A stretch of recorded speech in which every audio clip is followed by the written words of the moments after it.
Estamos de regreso. Quiero platicarles que los conflictos internos, las guerras, la desigualdad, la pobreza extrema y la falta de entendimiento entre los seres humanos ha provocado que muchísima gente se aproveche de determinadas circunstancias para sacar provecho de alguna situación en la que grupos de seres humanos necesitan el apoyo y la solidaridad de nuestros semejantes. Sin embargo, hay grupos que lucran con la desgracia y la necesidad precisamente de nuestros semejantes en circunstancias que exigen nuestra comprensión. Esto es lo que comúnmente conocemos como trata de personas, es decir, la explotación de un semejante por un semejante, una forma de esclavitud moderna. Para platicar más a fondo de este importante tema, desde Venezuela nos acompaña María Alejandra Mancebo. Nuestra invitada es abogada, feminista, consultora de empresas transnacionales, docente universitaria y exfuncionaria pública por más de 25 años. Alejandra, buenos días, gracias por acompañarnos. Muchísimas gracias, Francisco, gracias por el placer y sobre todo gracias por visibilizar un tema tan importante como es la trata de personas. Gracias a ti, Ale. Muchísimas gracias por la invitación. Gracias a ti por acompañarnos. Platícanos, por favor, ¿qué debemos entender por trata de personas y por qué es importante abordar este fenómeno desde una perspectiva transnacional? Ok, Francisco, te explico. Tomando en consideración la experiencia que logré obtener en el Ministerio Público como fiscal de legitimación de capitales y luego fiscal de trata de personas, logré visualizar y estudiar, y sigo estudiando este fenómeno, que podemos, ¿verdad?, denominarlo como delito. Pero esto es un delito que no es tan fácil de percibir. Fíjate que este es un delito cuyo término pareciera que ahorita está en boga, que si en las películas o que salen en las noticias, sin embargo es un término que data de hace muchísimo tiempo y que tiene que ver directamente con la invisibilización propia de la perspectiva y del estereotipo de género. Por eso es que se llama trata, porque es el género, se refiere al subgénero. Es decir, la trata de personas es a un niño, a una niña, a una mujer, a un hombre, a un anciano.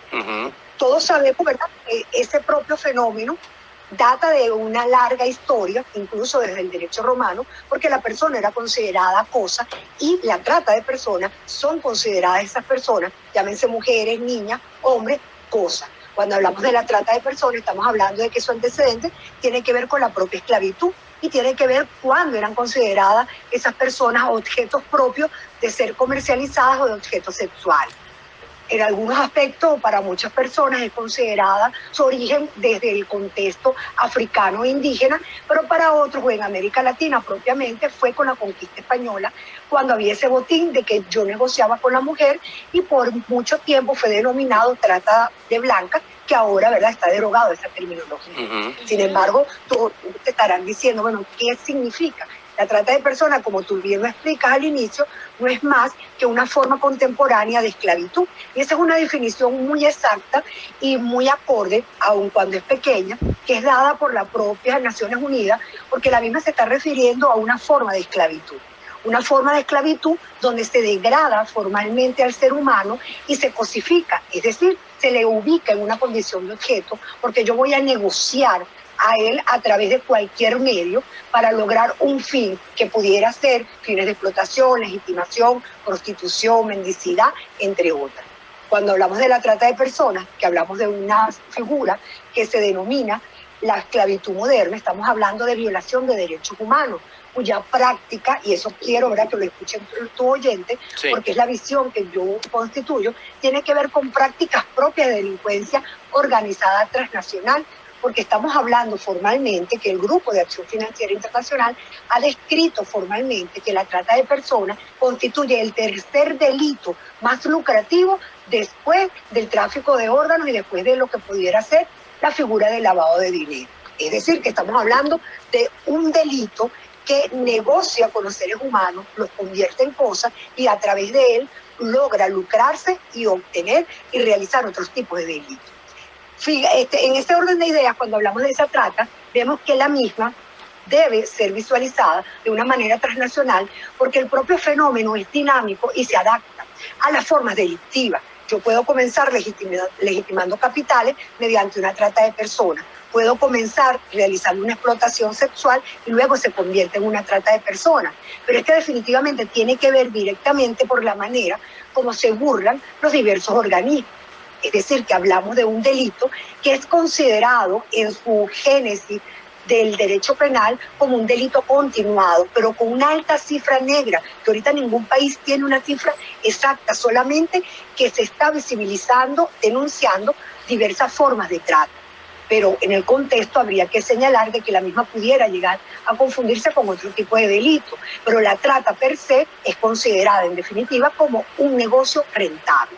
Si es un negocio rentable, ya a mí, como experta en el área de delincuencia organizada, me obliga a percibirlo en el área transnacional, porque estamos hablando de que no solamente afecto la dignidad del ser humano, no solamente cosifico al ser humano como objeto, comercio con él y genero de una manera perversa y inescrupulosa dividendos. Y unos dividendos que son gigantescos a través de personas que las convierto en víctimas, que pasan a ser objeto y sencillamente desaparece y se invisibiliza sus propios derechos humanos. Hablar de trata de personas desde un punto de vista transnacional tiene que ver con esa explotación y esa cosificación, tiene que ver y abarca diversos sectores y abarca definitivamente el contexto de la figura de que es un delito de acción, es un delito doloso, es un delito de dominio de hecho, es un delito permanente, es un delito grave, es un delito complejo, pero sobre todo es un delito de alta rentabilidad. ¿Por qué verlo desde una perspectiva transnacional?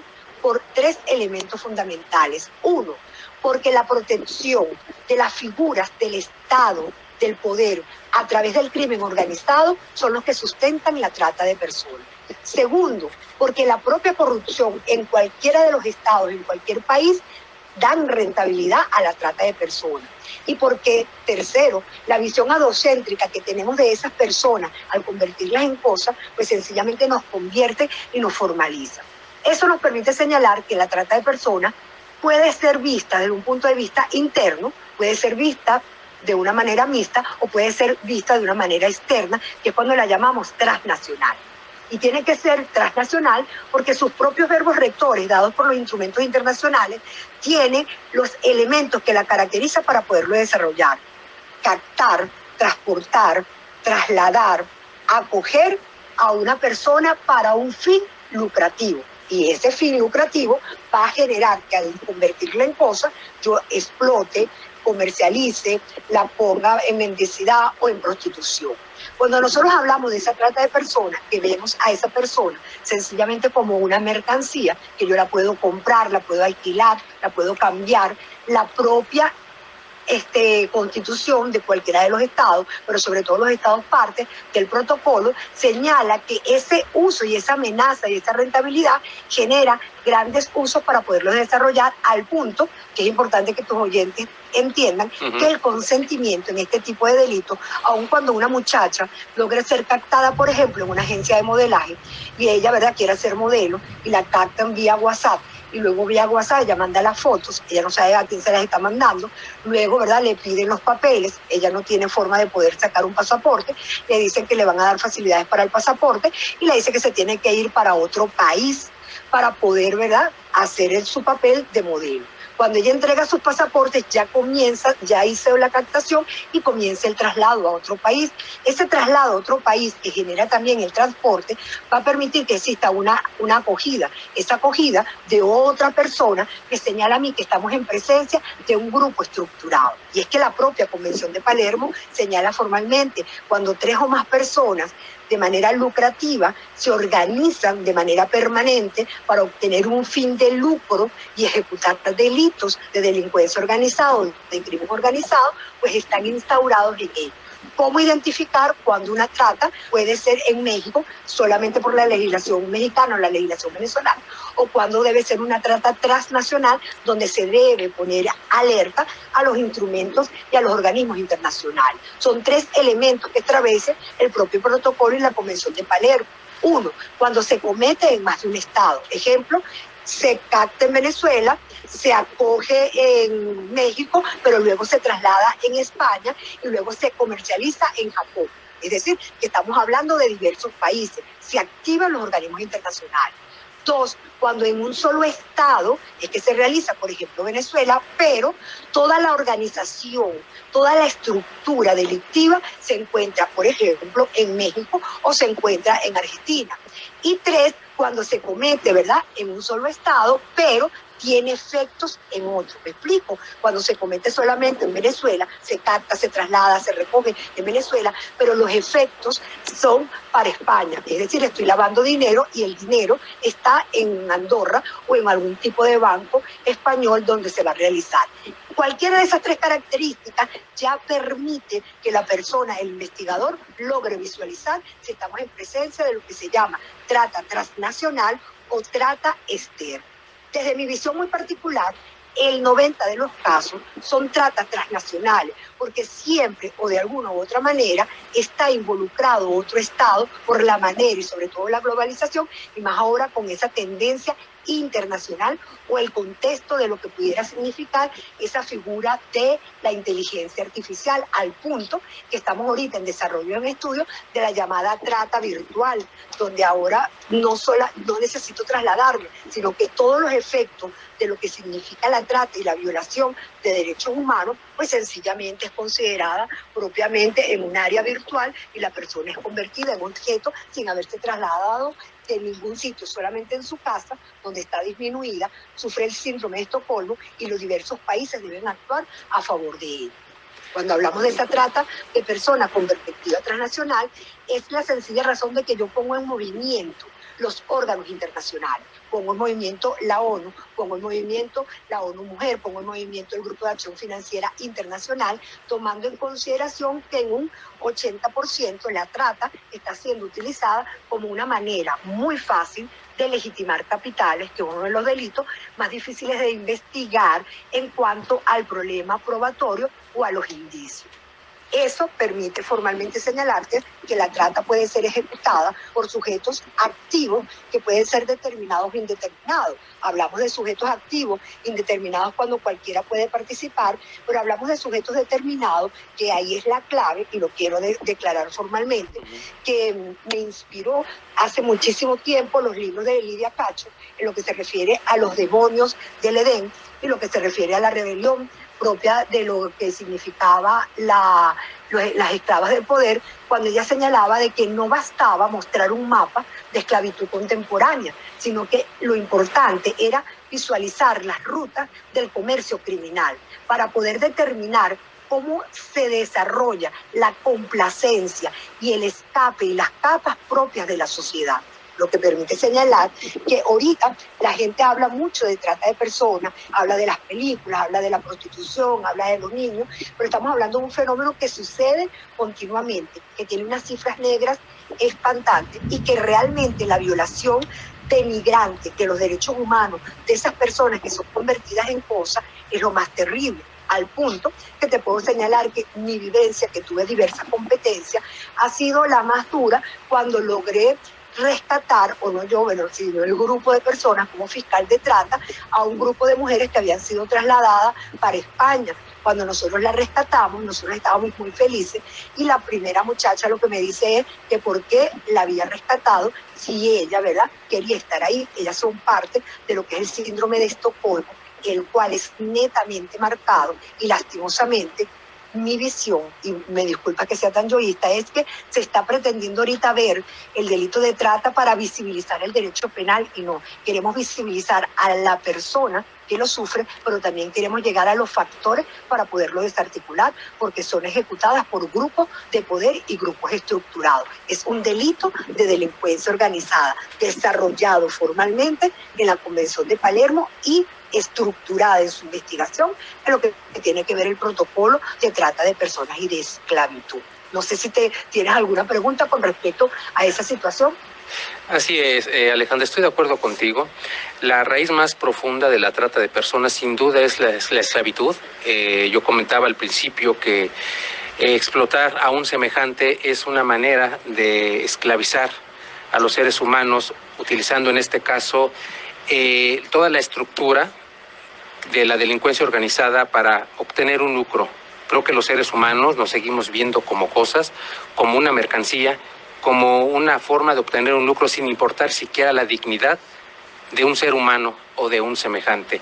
Así que quiero preguntarte, precisamente desde un punto de vista internacional, ¿cuáles son los mecanismos y herramientas más eficaces para combatir este grave delito?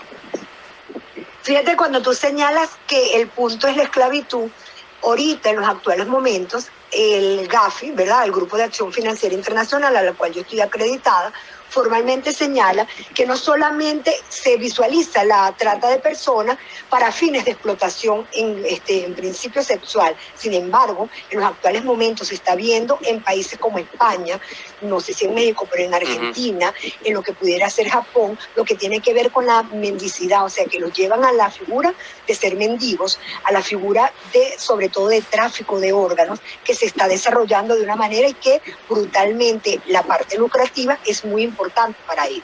Para poder dar la respuesta de cuál es la acción internacional, primero tenemos que entender que si estamos hablando de que es un delito continuado y estamos hablando que afecta a la dignidad y que por supuesto afecta lo que tiene que ver las libertades básicas, tiene como efecto que es alto rentable. Si es alto rentable significa que la Convención de Palermo se tiene que visualizar y ella se va a visualizar de manera básica y primordial a través de mecanismos de medidas de protección. De acuerdo a cada país, obliga tanto las recomendaciones del GAFI como el protocolo de trata de personas que cada país en su legislación tenga, bien sea para niños, bien sea para mujeres o bien sea para hombres o adultos, lo que son medidas de protección. Esas medidas de protección son de carácter nacional e internacional a los fines de poder ubicar a la víctima y a los familiares para poderla someter a una casa de refugio y poder trabajar con ella. Ese es el primer mecanismo internacional que obliga y que exige el propio protocolo. No basta con ello. El protocolo te señala que la investigación, por ser un delito complejo, y en Venezuela está catalogado como un delito de violación de derechos humanos que no prescribe por mandato de la Sala Constitucional, y así lo establece la Ley Orgánica de Delincuencia Organizada y Financiamiento al Terrorismo, se señala que debe establecerse una investigación compleja, transversal y transcompleja. Explico, esa investigación desde el punto de vista internacional es investigar en qué estado ocurrió la figura de la facilitación, quién lo realizó, y luego, ¿verdad?, poder, de acuerdo al contexto, dónde fue captada, dónde fue transportada, dónde fue acogida y dónde fue receptada. Van a ser varios vínculos de investigación que exigen la propia comunidad internacional. ¿Qué se debe hacer? Se debe investigar no solamente el contexto de ese factor de poder, se tiene que investigar la investigación patrimonial del grupo estructurado, la figura de todo lo que tiene que ver con los medios telefónicos, se tiene que investigar a la familia y se tiene que investigar la vulnerabilidad de la persona a la cual está sometida ello.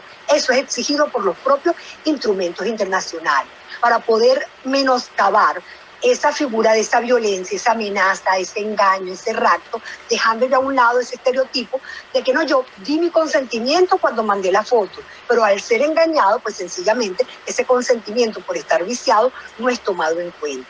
La pregunta que nos haríamos es, ¿ha sido suficiente el trabajo que ha hecho la comunidad internacional para la trata de personas? Y te tengo que decir que la respuesta es no, porque si no, no existiera tantos delitos de trata de personas y tantos delitos disfrazados como trata interna, cuya pena es menor, que son delitos transnacionales.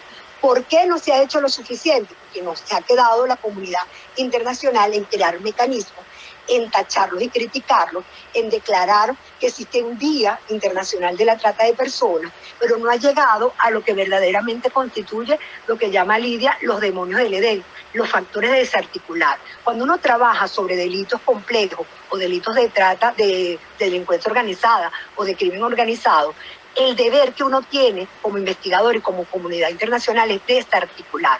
Pero si estamos hablando que los factores tienen que ver con el propio poder y con el propio Estado, te podrás imaginar al Leviatán que se está enfrentando. Por ende, no basta solamente crear instrumentos internacionales o normas, falta voluntad del Estado para poder, uno, atacar formalmente el delito de trata de personas en todas las esferas. Dos, tratar verdaderamente a la víctima como se merece, no dándole visibilidad a través del derecho penal, sino dándole voz nuevamente a una víctima que se convirtió en cosa y yo la tengo que reconstruir. Y tres, creando verdaderas casas de abrigo que sean abordadas por especialistas en el área con un acompañamiento psicológico, lo cual en los países existe a nivel de letra, pero a nivel formal, cuando tú llegas a las casas de abrigo, de refugio, que tratas de personas, pues da más miedo porque esas personas no están adecuadas para ello. Es decir, exige también funcionarios especializados que existen en leyes que te lo determina el propio instrumento internacional, pero cuando nos vamos a los países, cualquier funcionario puede llegar a ser fiscal o juez, y no es cualquiera, tiene que tener un conocimiento transcomplejo de lo que significa este fenómeno, porque es un fenómeno económico, un fenómeno social, psicológico, de mujer, o sea, que traspasa fronteras. Estamos hablando que con la trata, esclavizando, prostituyendo a una mujer, a una niña, yo puedo lavar dinero, yo puedo comprar armas, yo puedo comprar y distribuir droga, yo puedo explotar órganos, puedo comprar órganos, puede existir concurso real de delito. Por tanto, el tratamiento tiene que ser activo y tiene que ser una lucha contra la corrupción. Entonces, bastaría señalar que también se tendría que unir formalmente la Convención de Mérida, que es el tratado internacional que ataca la corrupción y que hasta el momento no se ha pronunciado esa área formal en el contexto internacional. Por tanto, falta mucho por hacer, tanto en el área nacional como internacional. Exactamente, Alejandra, estoy de acuerdo contigo. Además de la colaboración entre los estados, hay que tratar a las víctimas como seres humanos y devolverles la dignidad de que fueron privadas al ser objeto de este grave delito. Aquí en México, efectivamente, también está tipificado el delito de trata de personas como aquel que se comete dentro del ámbito de delincuencia organizada. Aquí tenemos una ley federal contra la delincuencia organizada que viene desde el 96, y hay mecanismos aquí en México para combatir este delito. Sin embargo, las víctimas, como en este delito, en cualquier otro, en el caso mexicano, el apoyo que reciben las víctimas es mínimo, es escaso. La carga que se impone a quienes son objeto de un delito va más allá de lo que pasó, y esta es la circunstancia por la que muchas personas aquí en México desisten, ya no quieren seguir adelante con algún proceso. Ya no hablamos ya de un juicio, sino de actualmente una investigación para sacar adelante la verdad. Es muy complicado, de verdad, el panorama que tenemos, y hace falta homologar instrumentos para que todos los estados en verdad puedan sacar adelante este complicado problema. Y ya de manera breve, Alejandra, dinos qué podemos hacer a nivel sociedad para prevenir este delito. Mira, a nivel sociedad, la obligación que tenemos todos como sociedad es visibilizar y aceptar que ese delito existe, que no es una película, que no es algo que me lo contaron, existe. Existe, ¿verdad?, la trata de personas para explotar sexualmente a una persona, para exigirle un trabajo forzado, para esclavizarla, para generarle la servidumbre, para generar o extraer algún tipo de órgano. Esa realidad que existe nos permite, ¿verdad?, señalar formalmente que debe empezar por la familia y la educación. Tengo que volver otra vez a utilizar mecanismos de prevención de educación. Tengo como familia y como mamá o como tía tener cuidado, ¿verdad?, cuáles son los usos de los medios tecnológicos que están haciendo los chavos. Tengo que tener cuidado, mi persona o tú, qué estás subiendo a las redes y cómo lo estás subiendo, con quién te estás comunicando, de qué manera te estás comunicando, a quién le prestas tú tu teléfono, a quién le prestas tú tu carro, a quién le prestas tú tu cuenta. Por esas cosas parecieran mínimas, debe comenzar la prevención.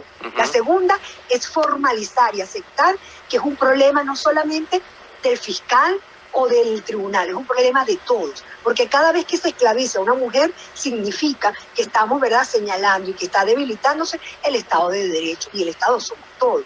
Por ende, si es un problema de conciencia, es un problema de valentía. Hay que tener la valentía no solamente de poder enfrentar un proceso, de lograr rescatar a una víctima, aunque una víctima denuncie un delito de trata, es abordarlo de una manera transcompleja para poderse preparar. En definitiva, es un problema de valentía, es un problema de educación y sobre todo de perspectiva, como yo pueda abordar este fenómeno.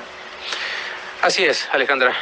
No nos queda más que protegernos a nosotros mismos, ser cuidadosos con lo que hacemos, cómo lo hacemos, cuáles son nuestras redes, quiénes son nuestros amigos, y evitar este tipo de comunicaciones con gente desconocida. Es muy común en cualquier red social, un servicio de mensajería, que hola, ¿cómo estás? Soy fulano, soy fulana, y empezar a hacer amistad con gente que desgraciadamente no sabemos quién es y qué nos pudiera causar en el futuro. Claro, hay que tener mucho cuidado en este tipo de situaciones, sobre todo si nos ofrecen algo que resulta increíble, como bien lo comentabas con las chicas, vas a ser modelo en España, vas a triunfar en Argentina, vas a triunfar en tu país, vas a hacer esto, vas a lograr aquello.